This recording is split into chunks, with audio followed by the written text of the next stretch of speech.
Hi, my name is Mike Willman. I am the instructor in Principles of Marketing BUA 220-100. It is now 7:05 p.m. on Monday, the 16th of November. This is a non-mandatory Zoom call in an asynchronous course, which means that although I'm delighted that anybody who joins this meeting or views it online after the fact is doing so, that there is no first of all, no compulsion to do it. And number two, there's no penalty attached to not doing it. The information in this evening's Zoom call, I think, will be helpful to those of you who are pursuing the final paper, the or group project. As far as I know, there are no group projects in this class. I haven't been informed of any, and it becomes a little bit more difficult in terms of what you can do or not do during the circumstances that we now face because of the pandemic. But if you are involved in a group project, please let me know who is in the group and what you're doing. I'll go through the entire final project term paper and what I expect with you in just a moment. I want to repeat a couple of thoughts. Number one, at this point in the semester, you should be within probably 200 or 300 points of 2,000. You could be over 2,000 in terms of the available points. So if you're far below 1,800, then I think it would be helpful for you if you would let me know you want to have a private Zoom call, which I'm happy to do for any reason with any individual student, okay? I've had a number with students in this class. I hope they've been at least modestly helpful.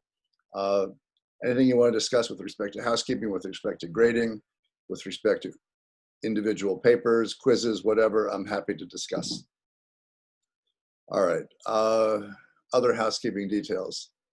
The response on the peer review papers was less than I had hoped for. I extended the deadline on it because I thought there was some possible confusion as to what was expected and when it was expected.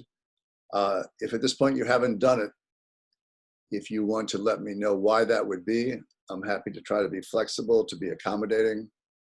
My goal from the outset has been that you all will do well in this class. Marketing is not hard. It is something you do every day. It is something you do intuitively. As I've said to you on a number of occasions, you just have to pick up the vocabulary and look at the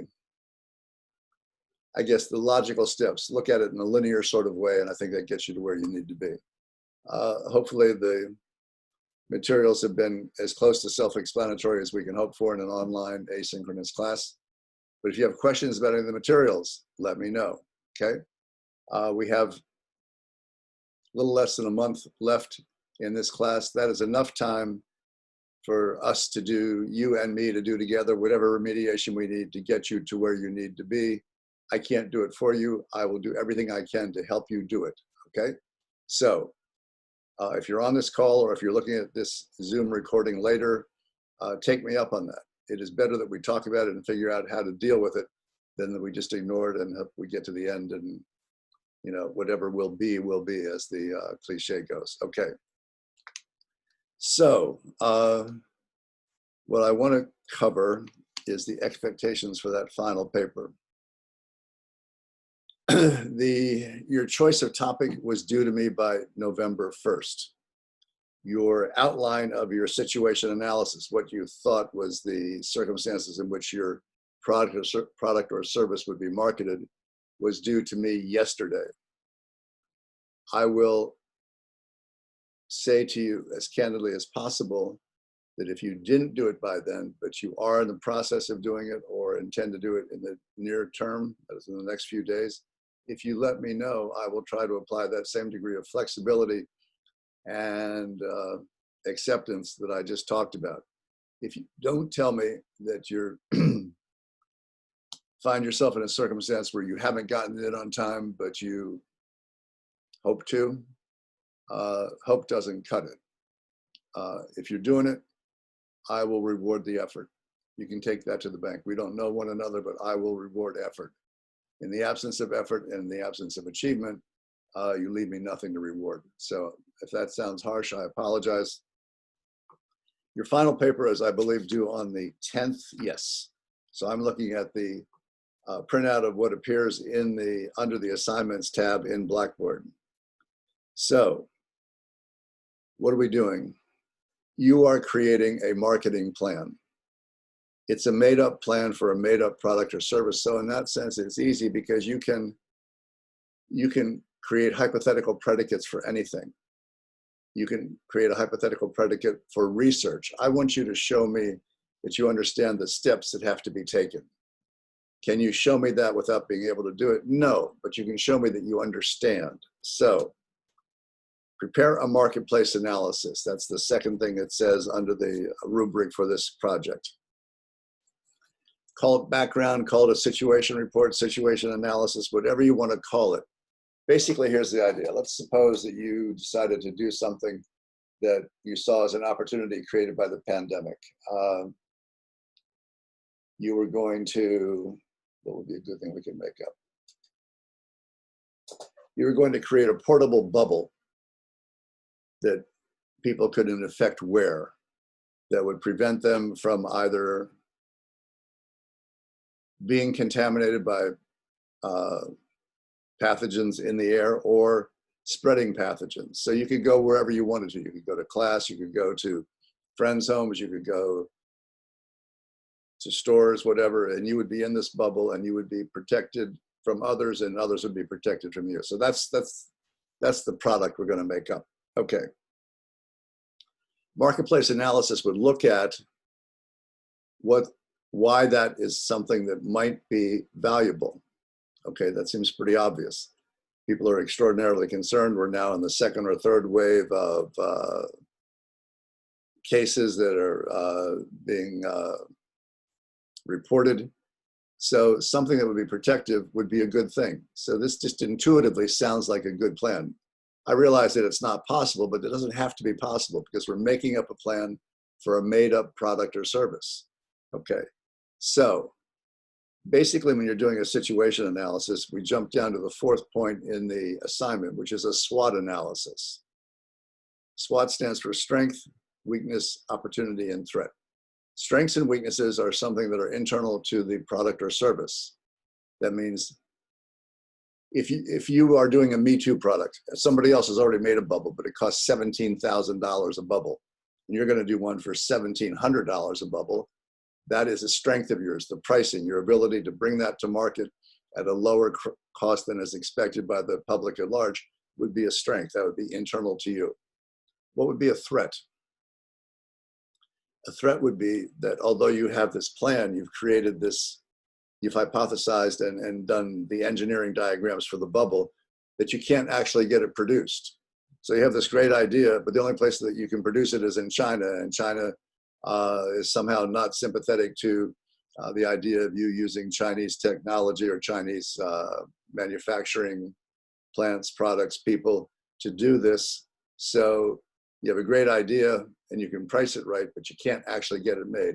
That's internal to you and your organization and your product. Threats and opportunities are external. The opportunity here obviously is the pandemic. People are concerned, people are getting sick, people are dying. We don't know how to protect ourselves. Social distancing seems to be helpful, but it is not perfect. It is very imperfect. We are hopeful that there'll be a vaccine shortly, but we don't know that for sure. And even if we have a vaccine, will there be enough doses to protect people? How long will it take to get everybody immunized who wants to be immunized? There are people who will refuse to be immunized just because of their feeling about vaccines, especially vaccines that have been rushed through the research process and rushed to market. So that would be a continuing opportunity. A threat would be that suddenly we wake up.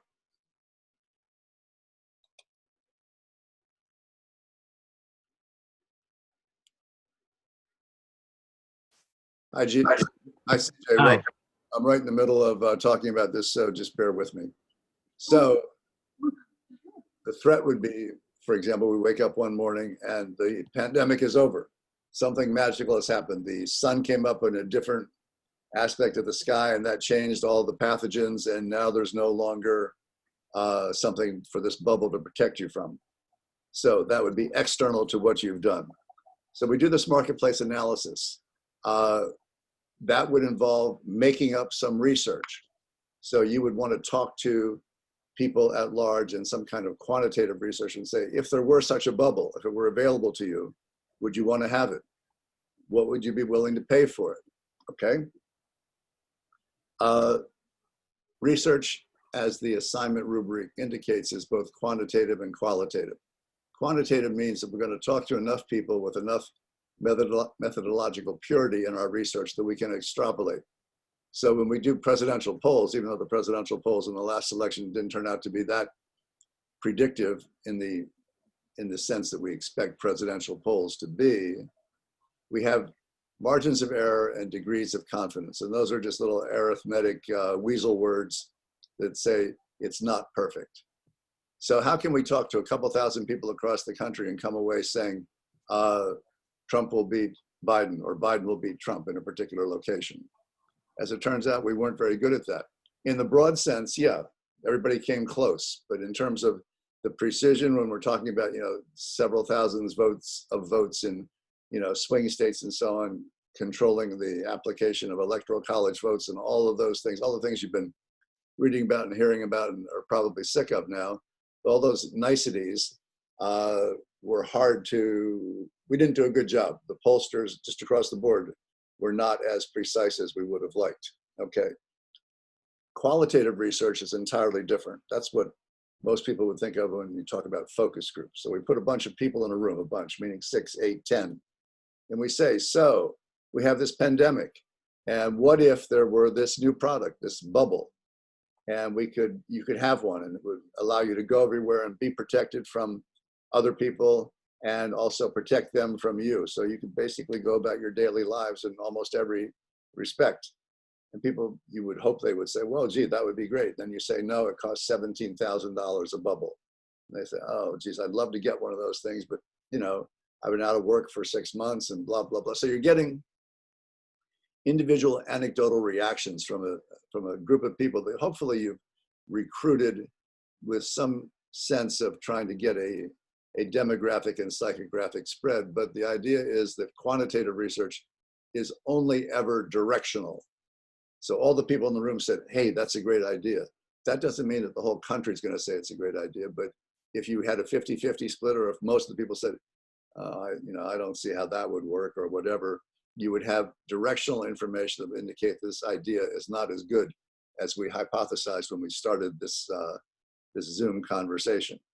So we take all that information, we do the market research, and again, you're going to make this up, but you're going to make it up in a way that shows that you appreciate how it fits into this concept of creating a marketing plan. Next thing we're going to do is what all marketers have, to the point of making it a cliche, referred to over the years as the 4 Ps. What is the product? Bubble. What is the price? $17,000 or $1,700 or $17, whatever. What is the place? Meaning, how are you going to get it to people? One of the things that's being talked about in terms of the vaccines that Pfizer and Moderna are apparently close to bringing to market is, where are they made? At what temperature do they have to be stored? How are we going to transport them? How are we going to get them to all the places that we need to begin to start administering this to the frontline workers and everybody else who's in the first wave, and then the other people who have particular health risks and all of that. That whole idea of distribution is like you have the greatest product in the world, but you make it on an island in the South Pacific. Whole world's waiting for it, and you can price it at a very attractive price, but you can't get it off your damn island. Well, if you can't distribute it, then the whole place P falls apart. So how are you going to get it to people? And then the last P stands for promotion, which basically is how are you going to tell people it exists? In the case of a bubble for protection from COVID-19, it's almost a certainty that all the news media, both print and electronic and digital, would all be talking about it. So everybody would know that this bubble exists. We'll call it the Willman bubble, the Willman bubble. So I appreciate your willingness to let me, take the credit for this idea. So now it's my bubble, and we're marketing it that way, just like you. And for products and services that are less responsive to an overwhelming current need. You have a new toothpaste.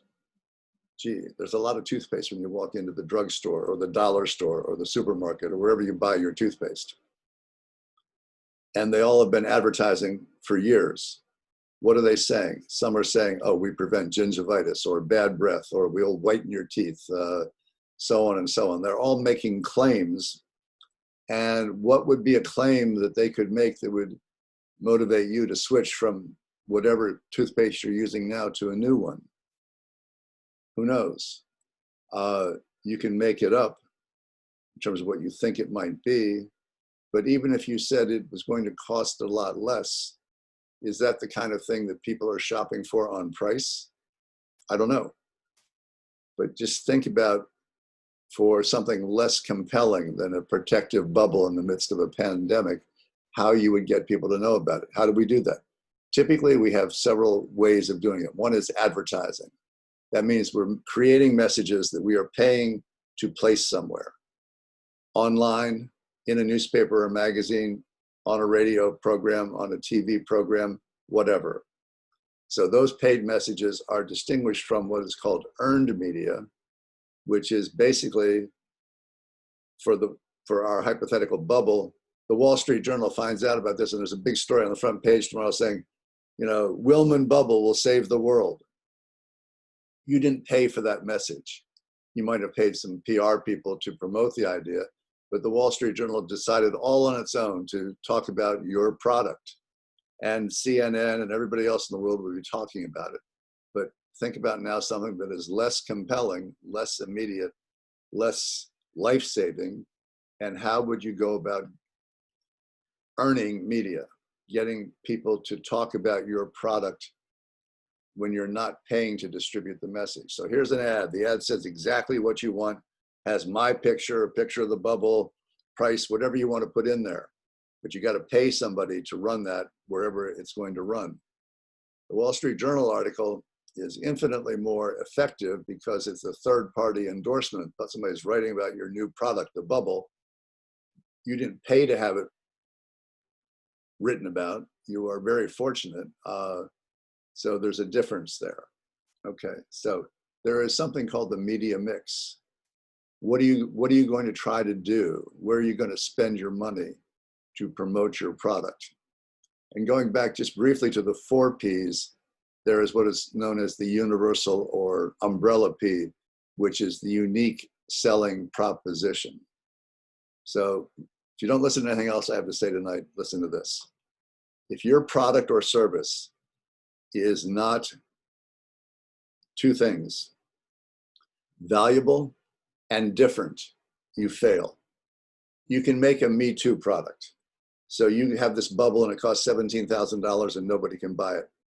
But you come along and somehow you create a Me Too, a companion technology, which does the same thing, but at a price that everybody can afford. Okay, that is different because the price is different. Okay, let's pretend that the first bubble would be protective, but you come up with a bubble that is not only protective, but allows you to eat without violating the bubble. So eating is one of the things that it's kind of hard to do with a mask on, but somehow somebody figured out how to do that. I realize it sounds implausible, but somebody could do that.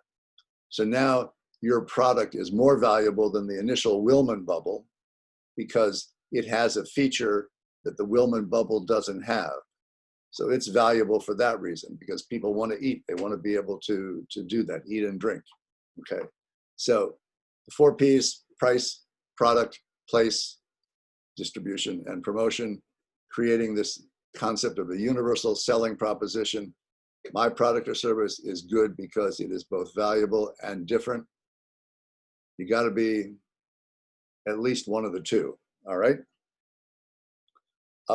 Next thing you're going to describe is how are you going to sort of test this? In the real world, you have something, you're not sure, you've done some research, you've explained it to people, you've taken it in front of focus groups, you've done some, quantitative research, but typically what will happen is you'll take it into a test market. A test market is typically a smaller controlled market.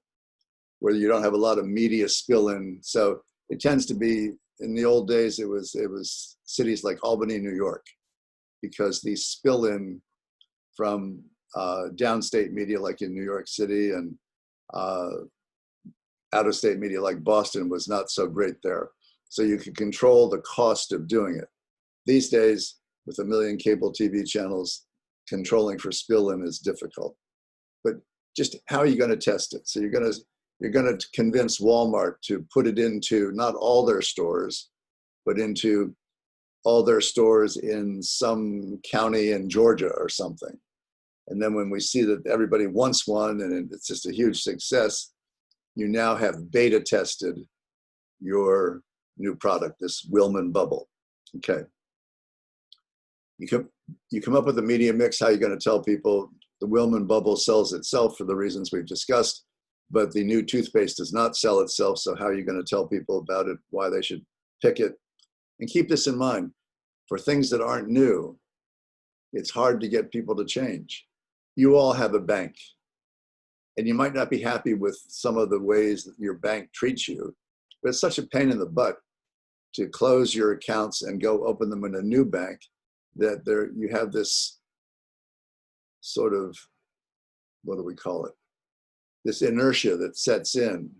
Oh yeah, but do I want to do it today? No, I'll wait till later, and later never comes. Changing toothpaste is easy. It's just your next purchase. You make the purchase, I don't know, every couple of weeks. Think about things that you don't purchase very often. Pretend you're your parents, and I'm saying this assuming that most of you are just, relatively fresh out of high school. They have washers and dryers in their home, probably. All right. Your parents aren't sitting at home saying, where are we going to get our next washer or dryer? Or what features do we want it to have? Because their washer or dryer or both are functioning just fine. Tomorrow, when whichever parent does the wash in your family finds out that the washing machine isn't working, and they call a repair person and he or she tells them, can't fix this, they got to go buy a washing machine. They weren't thinking about that. It was the furthest thing from their minds. Washing machine people know that.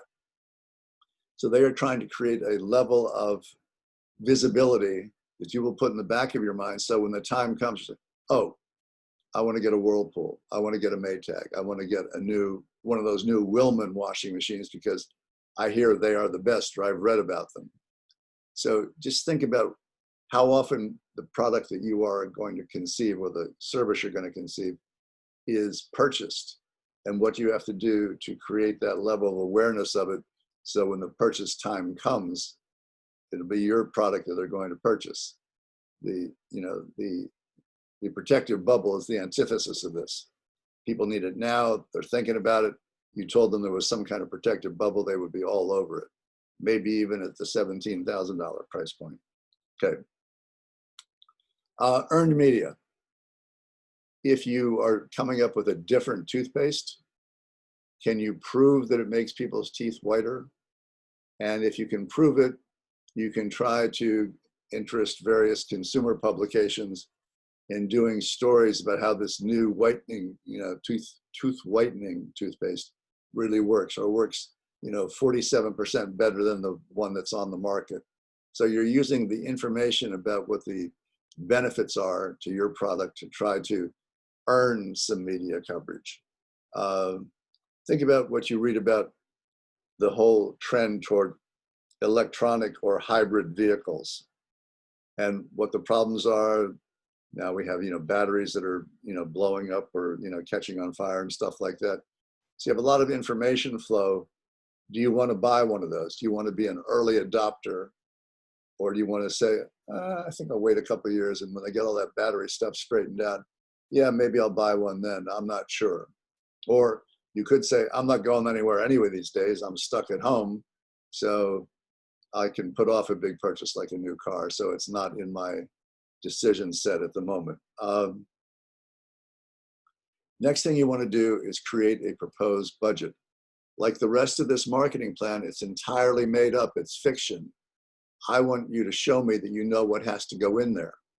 So this is the marketing, not the production budget for your bubble in this hypothesis. So what you have to say, I think, is make up a number. It'll cost us $15,000 per bubble to make it. We're going to sell them at $17,000. Therefore, we're going to have a $2,000 profit on every bubble. We expect everybody in the country to want one. That's 329 million people times $2,000. Our income in the first year is going to be X. All right. So pretend that this was not something that everybody wanted. How are we going to decide how much money we have to spend? We go back to the media mix. We say we're going to do some print advertising. It's not so popular anymore. People don't read newspapers. They read specialty magazines, but not general news magazines. Some people just watch, some people still watch TV. It is basically cable, but you got 500 stations you might be on. So if you have a product that would appeal to do-it-yourselfers, that's easy. There are probably only 15 of those stations. If you have a product that appeals to old people, I don't know, I'm old, I'm not sure exactly what I watch that would be characterized as old, but there are all kinds of media experts who can figure that out. Just show me that you understand these are questions that have to be answered. I don't care that you answer them well, I care that you try to answer them, that you understand that in the real world, if you were doing this for real, these are pieces of information you would have to collect and you would have to respond to. The last thing you want to have in this plan, not the last thing, but certainly the final big chunk, is a way to evaluate. So at what point or points after you introduce this product are you going to look at whatever the results are? What are the criteria? Easy criteria. We sold a whole bunch of bubbles. We sold 15 million bubbles the first day. Think about what you know about how Apple iPhones sell, particularly in the old days when a new Apple iPhone would come out, people would line up to get them. All right. But 1,000 people lining up today with those are all the early adopters, the people who want to be able to say, look, I got the new iPhone. But if a lot of other people aren't buying them later, then that's not a success. Yes, you had a line, but the quantity that you were able to sell didn't meet your needs in terms of revenue. So what are we looking at here? What's it going to cost us to make this? What's it going to cost us to promote this, to market it? And then how does that match up? I don't expect you to get this right. I expect you to try and to understand how these little pieces of a marketing plan fit together. Yours won't fit together like a glove over a hand, but you will be able to show me that you deserve an A because you've thought about these things. The fact that you didn't think about them with a degree of sophistication that somebody doing this for a living would have is irrelevant. I want you to show me that you get the concept. Okay, so that's it for what I'm going to talk to you about. I am recording this. I will post it. I will let you know what the URL is to get to where it will reside on my personal YouTube channel. It will be available to you. If you know people who are not on this call or who don't intend to be on the call on Thursday, you can let them know that it will be available there. I will certainly let everybody know that by email. I communicate with you three ways. I send you emails. I turn those emails into announcements and I turn them into messages. Both of the announcements and the messages reside on Blackboard. So I don't think there's anybody who would be in a position to say, gosh, I didn't know about, and you fill in the blank, whatever it is they didn't know about. So I'll remind you, go look at where you stand in the grade center. If you're within spitting distance of 2,000 points, you're probably where you need to be. If you're lower than 1,800 points, maybe we should have a conversation about that, especially if you're significantly lower. And if you're over 1,800, 2,000 points, that means you're like, leading the parade. So you're going to be good to go.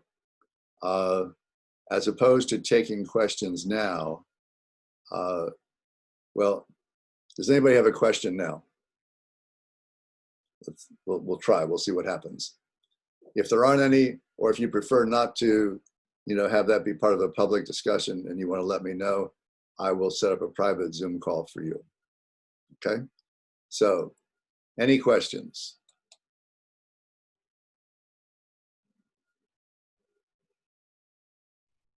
CJ, were you offline for a while? Yeah, I had to clear out because my because one of the notifications came up on my computer and it makes me sound glitchy. Okay. On my computer. When did you leave? I left about 10 minutes ago. All right. Well, then I would suggest if you want to just take a look at this thing when I get the recording posted. You're in good shape. I'm happy to say that in front of anybody who's listening. I think you're all over this, but take a listen or look at the Zoom recording. And if you want to talk to me, privately about it, or if you have a question you want to pose now, that's fine with me. Well, that's exactly, well, first of all, I just want to let you know that I emailed you my draft. I saw that you emailed it to me. I haven't looked at it yet. Okay. I'm sure it's going to be good, CJ, and I'm not blowing smoke, but I will look at it. I will tell you what I think. Yeah, well, I mean, it's probably not perfect, but I don't expect it to be. I don't expect it to be either. But it's close enough. All right, I will look at it, and if I think there's something that I want to bring to your attention that would be helpful, I will certainly do. Right. I suggested feedback. Yep. Yeah. Anybody else? I think. Well, I was just hoping we could go over what to expect for the final paper. That was the theme of this meeting, wasn't it? Right. I just went over every element of it, and I created a hypothetical, which was a protective bubble. We called it the Willman bubble. So it would be the kind of thing people could wear that would protect them from any virus that might be dispersed by other people and protect other people from them. And I went through the 10 steps in the rubric as to how that would play out and how that would be different than lots of other products. The difference would be, in this case, that everybody would want one. And the only possible reason I think people might not want one would be cost, which is very different than what most products are. Most products have, the burden of having to convince you that this toothpaste is better, this car is better, this bank is better. You have lots of choices.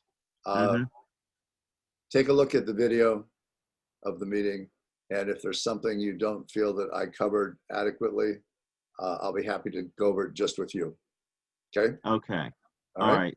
I meant to make it. I meant to make the meeting, but no problem. I appreciate the fact that you're here. So for everybody who is,